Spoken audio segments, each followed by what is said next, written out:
Hacking lab is a lab that is basically used for offline and online based ethical hacking, computer networks, web penetration testing, and bug bounty practices. The goal of the hacking lab is to create an environment where you can become a cybersecurity expert by practicing live securely as anonymous.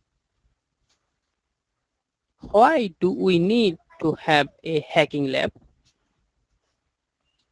Suppose you think you don't need any hacking lab, you will start hacking without a hacking lab. However, you cannot start hacking with any computer. All of this requires special tools, software, and a variety of operating systems. If you think that you can continue working with your computer without hacking lab, then you need to disable antivirus and firewall to use most of the tools and software you need to use.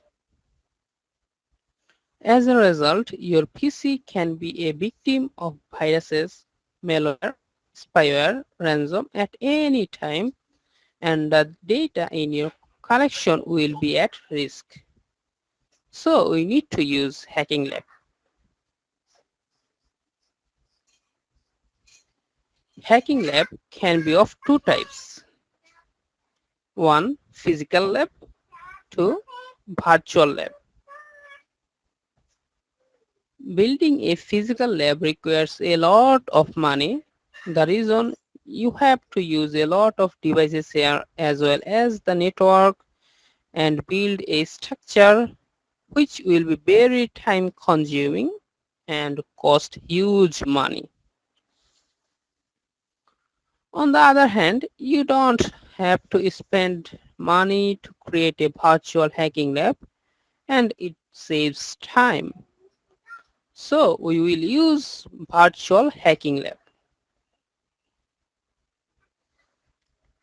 Now you can say, oh, I understand, but here we can use dual mode operating system inside of hacking lab. Yes, you can, but you will not get the same benefits as the hacking lab. You will not have the opportunity to use multiple operating systems at once. The computer needs to be restarted every time there is an operating change. If there is a mistake in the setup, all data on your C drive will be deleted, which is extremely dangerous and annoying.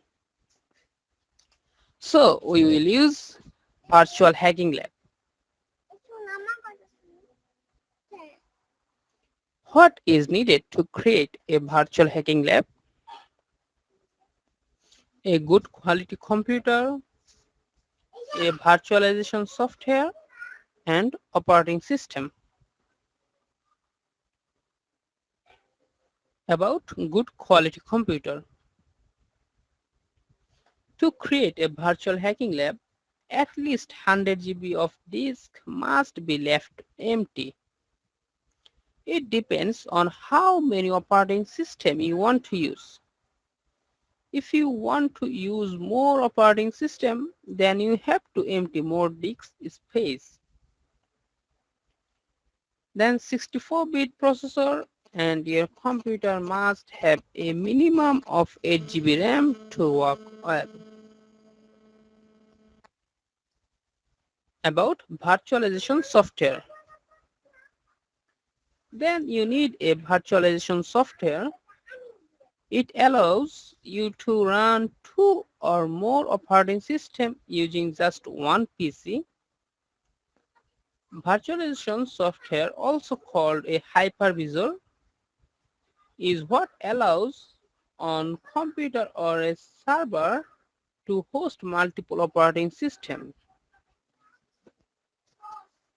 About operating system, then you need to download the operating system you want to use. We will add a Linux distribution operating system here.